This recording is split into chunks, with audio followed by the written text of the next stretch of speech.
আজকের এই ভিডিওতে আমরা দেখব নেক্সট টু, নিয়ে অ্যান্ড ক্লোজ টু কখন কোন সময় কোন সিচুয়েশনে এগুলো ব্যবহার করতে হয় সেটা আজকের এই ভিডিওতে দেখব।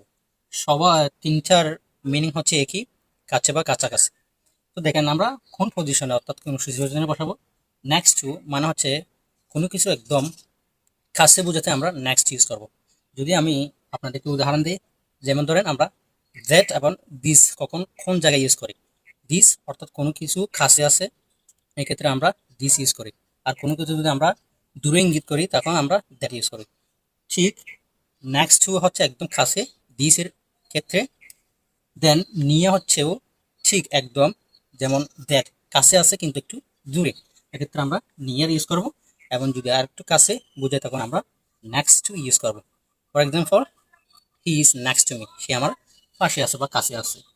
নিয়ার হচ্ছে কি, হি ইজ নিয়ার মি, অর্থাৎ সে আমার কাছে আছে, অর্থাৎ একটু দূরে কিন্তু কাছে। দেন ক্লোজ টু, ক্লোজ টু মানে হচ্ছে একদম গভীরে বা একদম কাছে। যদি আমরা বলি hold it to your heart, অর্থাৎ এটি তোমার কাছে, তোমার হৃদয়ের কাছে ধরে রাখো আর কি। সো ক্লোজ মানে হচ্ছে একদম কাছে।